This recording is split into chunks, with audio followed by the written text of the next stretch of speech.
अमड़ पैसा दिना बचड़ा वञ वञी भिरिया सिटी माही शय वठिया पुटड़ो वयो शहर में दुनिया जे रंगन में मस्त थी वयो दोस्त मिली वया होटल ते चाह पियण जे ला वेही रहियो अमड़ जी गाल विसरी वई छो त नंढड़ो बारड़ो होयो याद रखी छॾजा बच्चो केॾो बि वॾो थी वञे पर अबे अम्मा जे आॾो बचड़ो हमेशा नंढड़ो हूंदो आ याद रख मुंहिंजा भाउ जेॾी महिल रात जो सिज लहंदो आ बचड़ो अञा कोन मोटंदो आ मझंद जो अमड़ खे कावड़ हुई त सॼो ॾींहुं मुंहिंजो बचड़ो कोन आयो अचे त चमाटू हणंदी मांस शाम थी अमड़ चयो अञा कोन मोटियो आ अचे त जो ॾाढी मार ॾींदी मांस पर जीअं सिज लहंदो वयो अमड़ जी मामता उभरी आई कावड़ लही वई कावड़ विसरी वई कस निहारे दुआऊं थी घुरे मौला मुझे बचड़े के खैर सां मोकिले ओ मुझा दोस्त अजीज केडी बिजी जल अमड़ के कावड़ हुई हाने जीअं सिज लहंदो वयो मुंह उदागी थी पहिरी अम्मा अंदर घरड़े में इंतजार पई करे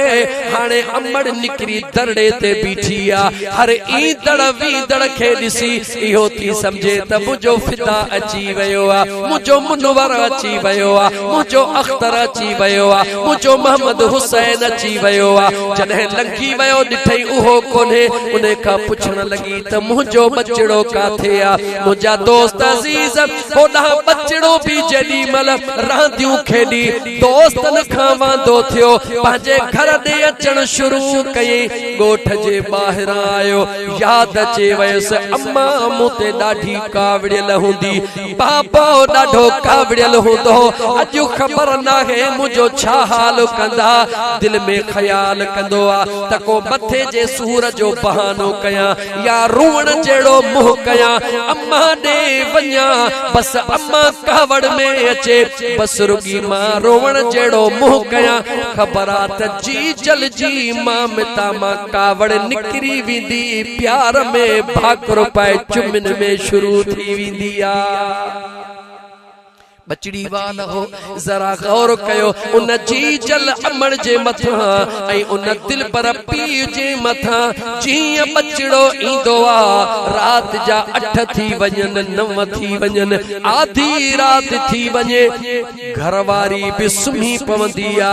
धीअरूं भी सुम्ही पवंदियूं हन पुटड़ा भी सुम्ही पवंदा हन पर अबे ऐं अम्मा जूं दीदूं दरड़े में हूंदियूं हन त केॾी महिल थो ठड़को थिए जो बचड़ो वापस मोटी अचे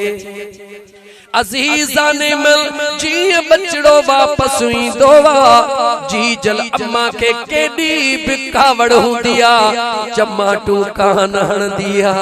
लठियूं कान हणदी आ मुंहिंजा दोस्त अजीज जल्द में भाकुरड़ो पाए अम्मा गलन ते चुमियूं ॾींदी आ प्यार में चवंदी आ ओ किनड़ा काॾे वयो होए हेतिरो टाइम मूं तुंहिंजो इंतजार कयो रुकी कूड़ हणी बचड़ो चवे अम्मा मुखे मथे में सूर हुयो मां देर कान कंदिया उन बचड़े के घर वठी अचे करे अबे जे मार खां भी बचाईंदिया हथ मुंह भी धोराईंदिया कपड़ा भी मटराईंदिया मानड़ी भी खाराईंदिया पहिरीं बचड़े के सुम्हारे बाद में जी जल पान निंड कंदिया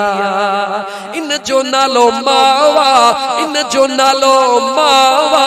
ओ मुझा दोस्त अजीज जेका बचड़े ता जान कुर्बान कंदिया उन जो नालो जी जल अमड़ हूंदो आ मुझे करीम